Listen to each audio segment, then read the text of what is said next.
The Galactic Safety Commission headquarters floated in the serene void of the Andromeda sector, a pristine crystalline structure that screamed, "We take safety very seriously," to anyone who bothered to look.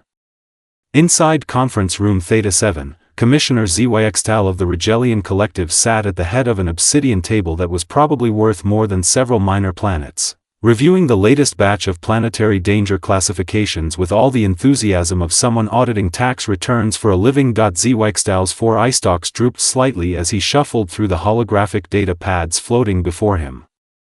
Another Tuesday, another stack of paperwork that would make lesser beings weep.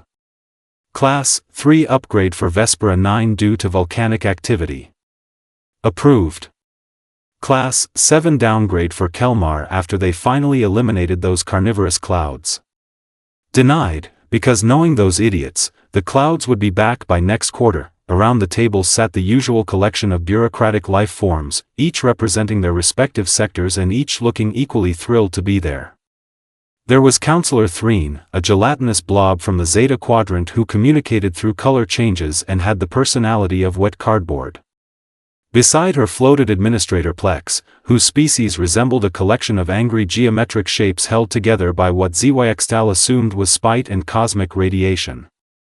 Next item on the agenda, Zyxtal announced, his translator implant converting his native clicking sounds into standard galactic common. Planetary reclassification for Sol System, 3rd planet. Current designation, Class 9 Deathworld. Proposed new designation, Class 12 Deathworld. The room went silent. Even Threen stopped her usual nervous color shifting, freezing at an alarmed shade of purple. "I'm sorry, did you say Class 12? Plex's shapes rotated rapidly, a sign of extreme agitation. As in, one level below the void wastes of Carthan? The planet where the rocks are sentient and hungry? Zyxtal's eye stalks focused on the datapad, then back at the council. Oh, wonderful. This was going to be one of those meetings. The kind where everyone suddenly had opinions and questions, turning a simple rubber stamp approval into a 3-hour ordeal. He could already feel a migraine forming in his primary ganglion. That is correct, Zyxtal confirmed, suppressing what his species would call a sigh if they had lungs. The planet designated as Earth has been escalated. The preliminary survey data is quite thorough, and frankly, terrifying. Zyxtal turned his attention to the far end of the table where junior researcher Kleem sat, or rather, hovered nervously. Kleem was a Flanarian, resembling what humans might describe as a fuzzy octopus crossed with an anxiety disorder. His tentacles twitched constantly, and his 3 eyes blinked in a perpetual pattern that suggested he was always one stressful moment away from a complete breakdown. Kleem, Zyxtal's voice carried the weight of someone who had already made peace with regretting this decision. You compiled the Earth report. Perhaps you could enlighten the Council on why a seemingly unremarkable water world in the galactic backwater has earned such a dramatic classification upgrade. Kleem's tentacles shot straight up in surprise, nearly knocking over the holographic projector. Why yes, Commissioner. Of course, sir. Right away, sir. He fumbled with his datapad, causing the holographic display to flicker through several embarrassing images, including what appeared to be his lunch order, before finally settling on the Earth survey data. So, Earth, Kleem began, his voice quivering like he was announcing the end of the galaxy. Initial scans suggested a relatively stable planet. Nitrogen-oxygen atmosphere, abundant water, moderate temperatures. But then we looked closer, and well, it turns out stable is a very relative term. The hologram shifted to display Earth's weather patterns. Zyxtal watched as Kleem's horror grew with each data point he presented. The planet experiences something called rain, Kleem continued, his tentacles now wrapped around himself in a self-comforting gesture. This is when dihydrogen monoxide falls from the sky in liquid form. Sometimes for days. The inhabitants just walk around in it like it's nothing. Counselor Threen turned a concerned shade of orange.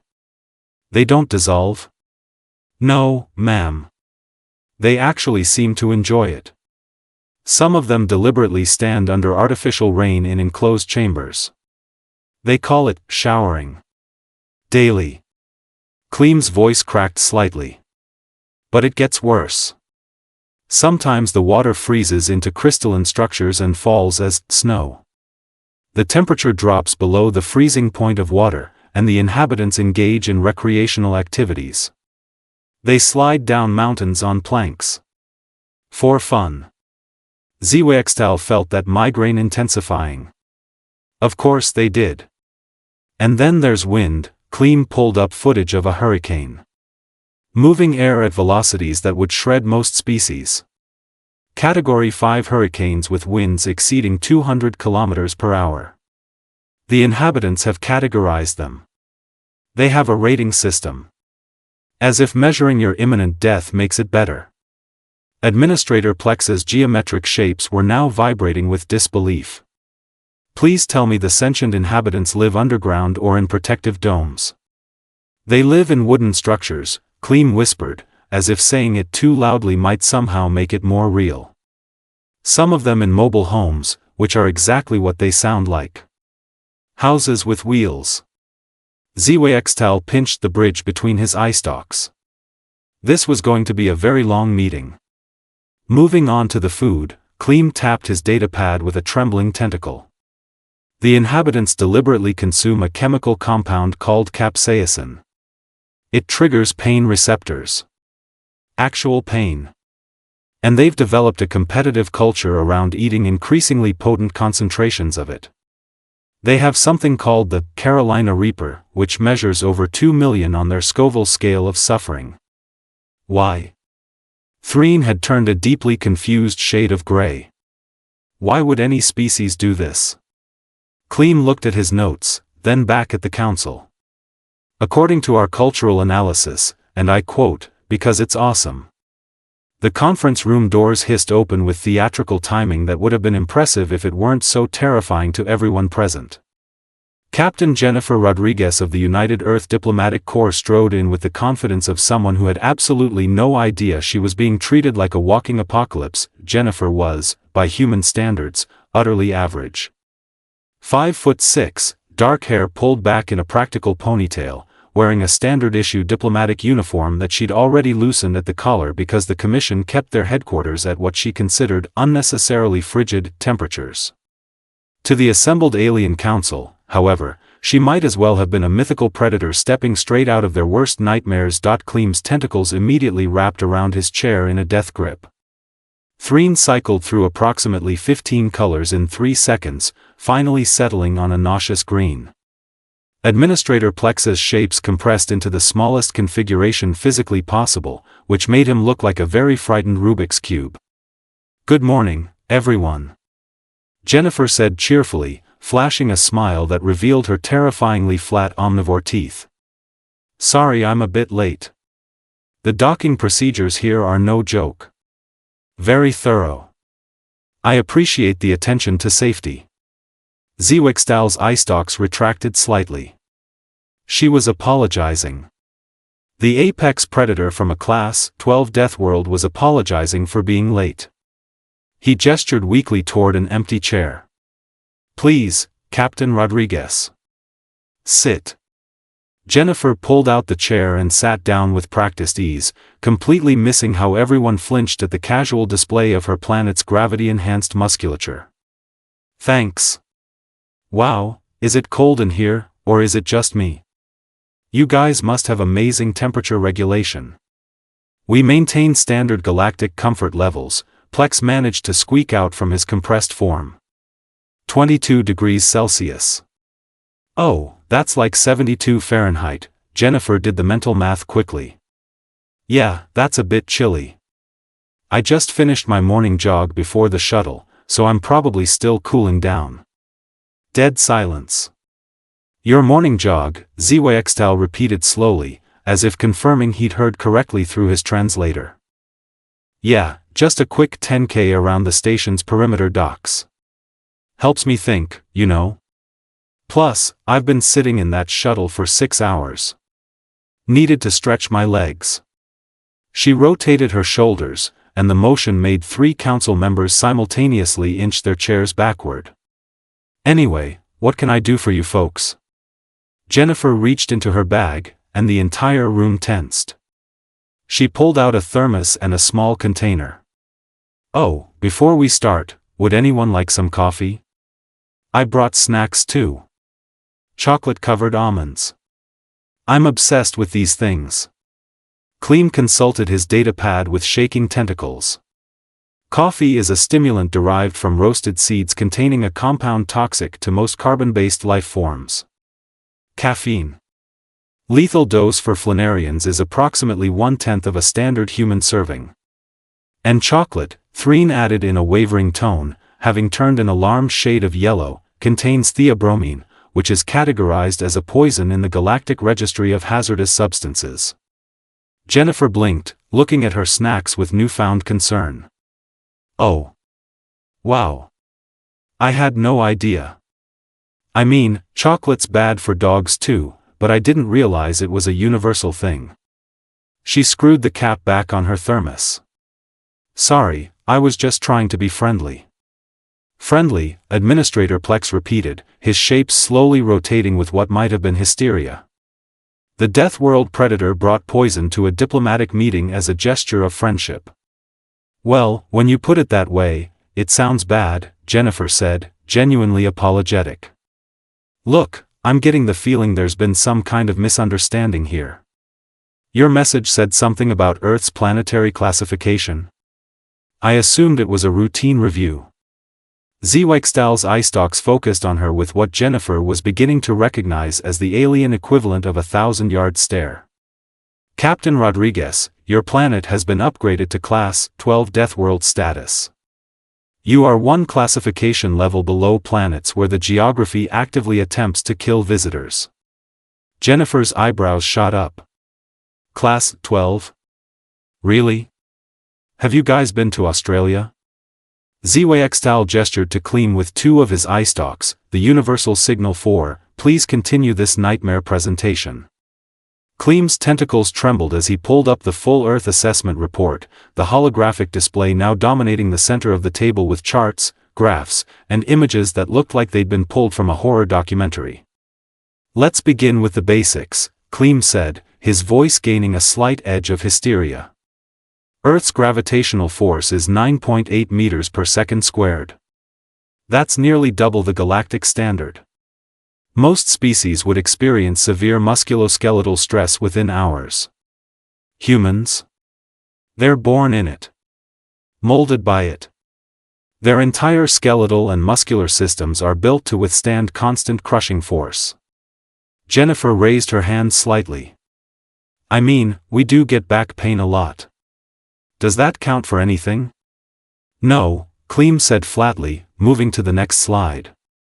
Atmospheric composition, 78% nitrogen, 21% oxygen. That oxygen level is highly corrosive. It literally oxidizes metal. Humans breathe it constantly. In fact, they require it. They've become dependent on a gas that causes rust. Oxygen is also highly combustible, Threen added, her color shifting to an educational blue. 1 spark in that atmosphere and, yeah, we have fires, Jennifer interrupted. We invented fire departments. It's handled. Zweigstal felt his migraine evolving into something that might require medical intervention. You invented entire organizations dedicated to fighting a recurring problem that exists because your atmosphere is fundamentally flammable? Well, when you say it like that, it sounds unreasonable.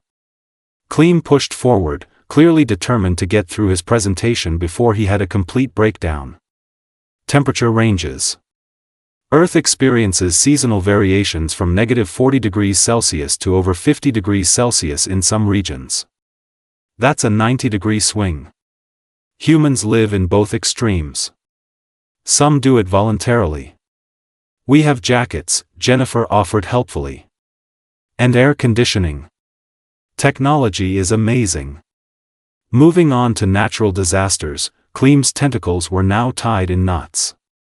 Earthquakes that literally tear the ground apart. Volcanic eruptions that blanket entire regions in ash and molten rock. Tsunamis, walls of water 30 meters high that obliterate coastlines. And yet, humans continue to build cities in these known danger zones. Beachfront property is expensive, Jennifer said with a shrug. People want ocean views. Administrator Plex's shape spun rapidly. They pay extra to live near the natural disasters? California real estate is wild, Jennifer confirmed. Don't even get me started on Tornado Alley. Tornado Alley, Zwextal repeated slowly. You named a region after the deadly atmospheric vortexes that plague it?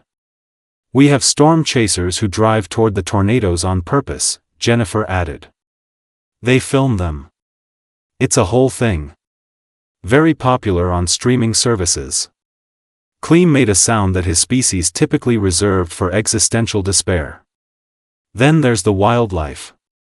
Earth hosts approximately 200,000 venomous species. Box jellyfish with venom that causes cardiac arrest within minutes. Inland taipan snakes with neurotoxic venom. Brazilian wandering spiders. Sydney funnel web spiders. Blue-ringed octopuses. Cone snails. Stonefish. The list goes on and on. Oh, and poison dart frogs, Jennifer added enthusiastically. Those little guys are adorable. Bright colors though, so you know not to touch them. You have a color coding system for which animals will kill you. Threen had turned a baffled shade of purple. Bright colors usually mean danger, yeah.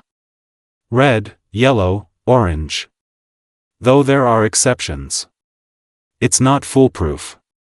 Jennifer paused. Actually, Australia has this thing where even the cute-looking stuff can kill you. Platypuses have venomous spurs. Kangaroos will kick you to death. Koalas have chlamydia. I'm sorry, what? Zwextal's eye stalks crossed slightly. Chlamydia. It's a bacterial infection. Very common in koalas. Don't cuddle the koalas, basically. Clem was scrolling faster through his notes now, as if speed might somehow make the information less horrifying. Bacterial exposure.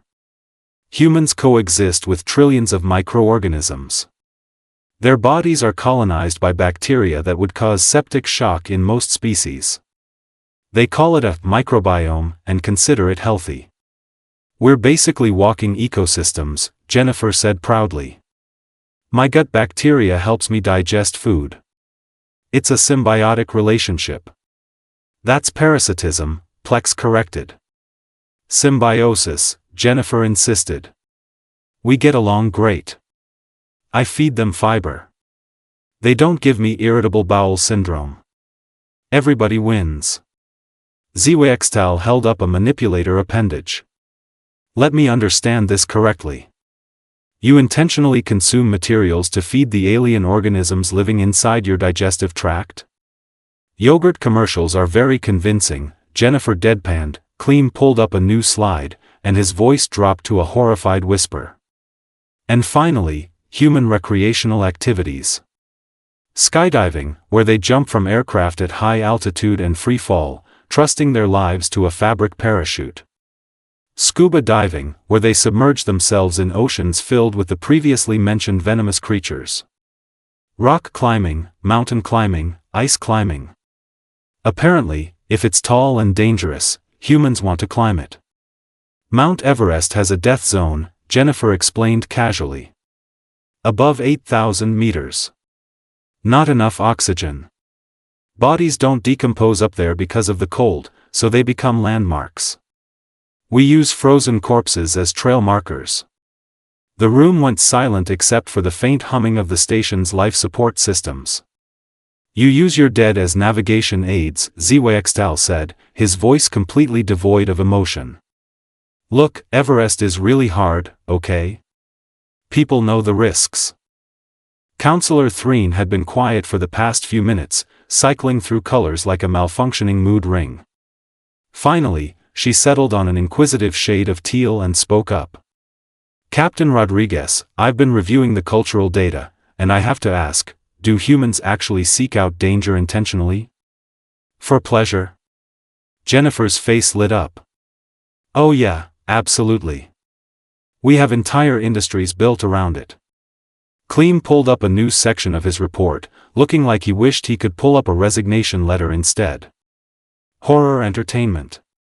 Humans consume media specifically designed to trigger fear responses. Films depicting murders, supernatural threats, apocalyptic scenarios. The more frightening, the more popular. Halloween just passed, actually, Jennifer said. Huge holiday. We decorate our houses to look scary, dress up as monsters, and children go door to door collecting candy from strangers. You let your younglings approach unknown dwellings and accept food from strangers? Administrator Plex's shapes had compressed so tightly he was practically two-dimensional. That violates every childhood safety protocol in the Galactic database. It's supervised, Jennifer protested. Mostly. HFY consulted his own datapad, scrolling through what appeared to be a police report database. What can you tell us about this Florida man phenomenon? Our cultural algorithms flagged it as statistically significant, but we cannot determine if it's a singular entity, a title, or some kind of regional superhero. Jennifer's expression shifted through several emotions before settling on amused resignation. Florida man is not a specific person. It's more of a collective concept. Florida is a state with sunshine laws that make arrest records public, so you get news headlines like, Florida man fights off alligator with pizza, or, Florida man arrested for riding manatee while intoxicated. It's become a meme. A meme, HFY repeated. Cultural information spread through humor. Look, Florida is hot, swampy, full of dangerous wildlife, and people still throw pool parties there. It's basically like if you took everything that makes Earth dangerous and concentrated it into one humid peninsula, then added theme parks. Clem's voice had reached a pitch that suggested he was nearing a complete psychological break. You have recreational facilities in the dangerous zones? Purpose-built structures for entertainment surrounded by swamps filled with apex predators? Disney World is in Orlando, Jennifer said. Millions of visitors every year. It's the happiest place on Earth, allegedly. Allegedly, Threen echoed faintly, her color draining to a pale beige. Jennifer reached for her personal data pad. Oh, do you guys want to see pictures of my cat? Her name is Mittens. She pulled up a photo of an orange tabby lounging on a couch, looking supremely unimpressed with existence. The reaction was immediate and dramatic. Clem's tentacles shot backward, nearly pulling him out of his chair. Threen cycled through red, orange, and yellow in rapid succession, the universal colors of alarm. Plex's geometric shape scattered briefly before reforming at maximum distance from the datapad. That is a mesopredator. Clem shrieked, pointing a trembling tentacle at the screen. Retractable claws, binocular vision, carnivorous dentition. You keep an obligate carnivore in your dwelling? She's 12 pounds, Jennifer said, looking at the photo with obvious affection. Mostly she sleeps and knocks things off tables. Cats are hunters, HFY observed, his eye stalks focusing intently on the image. Our research indicates they have a prey drive that compels them to kill even when not hungry. They torture their victims before delivering the final blow. Okay, first of all, it's called playing with their prey, Jennifer defended. And second, Mittens mostly murders hair ties and the occasional moth. She's indoor only.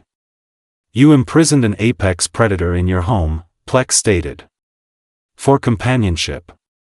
We also have dogs, Jennifer added helpfully. They're descended from wolves. We domesticated pack hunters and now we dress them in sweaters and throw them birthday parties. Clem was frantically taking notes. This correlates with our evolutionary analysis. Humans are persistence predators. Your species evolved to chase prey animals to exhaustion over distances of up to 35 kilometers. You can run continuously for hours in heat that would kill most species. You're literally built to be unstoppable pursuit predators. That's why we're good at marathons, Jennifer said with a shrug. Though personally, I hate running long distance. I'm more of a sprint person. You're a pursuit predator who dislikes pursuing prey, HFY said, feeling his grip on reality beginning to loosen. And you keep smaller predators as pets. And you climb mountains for recreation. Oh, and we're omnivores, Clem added, highlighting a section of his evolutionary report. Humans can derive nutrition from both plant and animal sources. Maximum dietary flexibility. They can survive on almost anything. I once ate nothing but ramen noodles for a month in college, Jennifer confirmed. Would not recommend, but I survived. Humans are incredibly adaptable. Counselor Threen had turned a contemplative shade of gray. Let me understand the psychological profile. Humans are afraid of harmless insects but will voluntarily swim with sharks. Spiders have too many legs, Jennifer said defensively. It's creepy. But sharks are mostly chill if you respect their space. We even have Shark Week on television. It's very popular. You celebrate the predators, HFY said weakly. We make documentaries about them, Jennifer corrected. There's a difference. Educational content. HFY called for a brief recess, during which the council members huddled together at the far end of the room, speaking in hushed tones while occasionally glancing back at Jennifer, who was casually checking her messages and sipping her toxic coffee like she wasn't the subject of an interstellar threat assessment. When they reconvened, Administrator Plex spoke first, his shapes arranged in what Jennifer was learning to recognize as deeply concerned geometric formation. We've discussed the matter extensively. Some council members have suggested upgrading Earth to Class 13 status, putting it on par with the void wastes of Carthan. Are you serious right now? Jennifer set down her thermos with enough force to make everyone flinch. Look, I get it. Earth is a bit intense. Yes, our weather is dramatic. Yes, we have some spicy wildlife. And okay, maybe we have questionable judgment when it comes to recreational activities. But Class 13? That's insulting. She stood up, and the entire council leaned back instinctively. Jennifer either didn't notice or didn't care. You want to know what else humans do? We cry at movies about animated toys. We stop traffic to help turtles cross the road. We adopt three-legged dogs and blind cats because we think they deserve love too.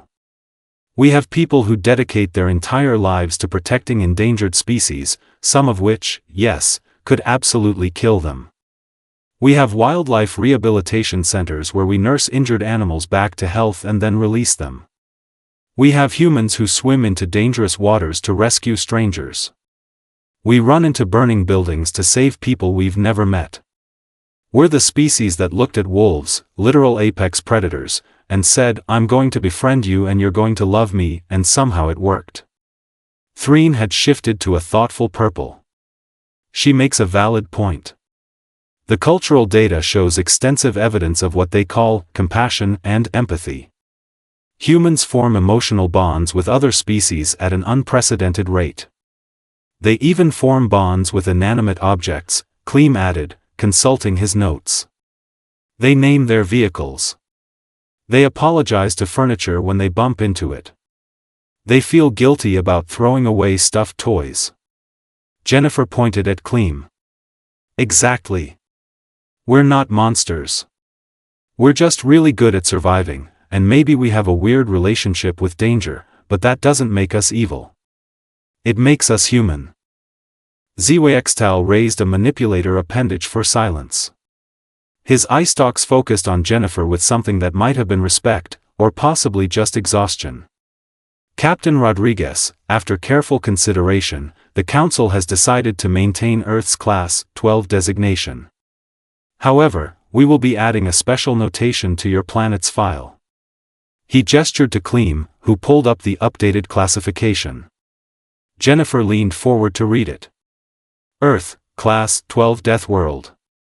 Warning, Inhabitants are inexplicably friendly despite being objectively terrifying. Approach with caution and adequate life insurance. Do not accept food offerings. Gravity and atmospheric conditions unsuitable for most species. Local fauna includes obligate carnivores kept as companions. Residents consider danger, fun, and have weaponized friendship. Recommend diplomatic contact only. Tourism not advised unless you have a death wish and excellent medical coverage. Jennifer read it twice, then burst out laughing. Tourism not advised? Come on, we have great tourist attractions. The Grand Canyon, the Great Barrier Reef, Paris, Tokyo, New York City. All of which are located on a Class 12 Deathworld, HFY pointed out. I believe I speak for the entire council when I say we appreciate the invitation but will be declining any visits to Earth in the foreseeable future. Your loss, Jennifer said, gathering her things. We have really good pizza. And coffee. And chocolate. Oh wait, that's all poison to you guys. Never mind. As she headed toward the door, she paused and turned back. For what it's worth, I think you're all being a bit dramatic about this. Humans are way more scared of you than you are of us. I sincerely doubt that, Plex muttered. We write horror movies about alien invasions, Jennifer pointed out. We're convinced you're going to show up and destroy everything. Meanwhile, all we want to do is establish trade relations and maybe share some music. We're way more paranoid than you give us credit for. After Jennifer left, the conference room fell silent. HFY stared at the closed doors, his eye stalks drooping with the weight of bureaucratic exhaustion. Threen had turned a contemplative shade of blue. Clem was still clutching his datapad like a security blanket. Plex's shapes had finally relaxed into something resembling normal geometric proportions. So, Threen said finally, breaking the silence. That was a human. That was a human, HFY confirmed. Friendly. Cheerful. Completely unaware of how terrifying she is. And somehow that makes it worse. I need a vacation, Clem whispered. Denied, HFY said automatically, already pulling up the next item on the agenda. We have 47 more planetary classifications to review this quarter. As the council settled back into their routine, a message popped up on HFY's personal datapad. It was from the Galactic News Network, breaking, humanity officially joins Galactic community. Earth ambassador declares humans super excited to make new friends. Stock markets panic. HFY closed the message and allowed himself what his species considered a long, weary sigh. Somewhere in the galaxy, humanity was spreading, cheerful and oblivious, offering coffee and friendship to species who had evolved in sane, reasonable environments. They were going to be everyone's problem now. The galaxy's most lovable nightmare had just gone interstellar, and there wasn't enough paperwork in the universe to prepare for what came next.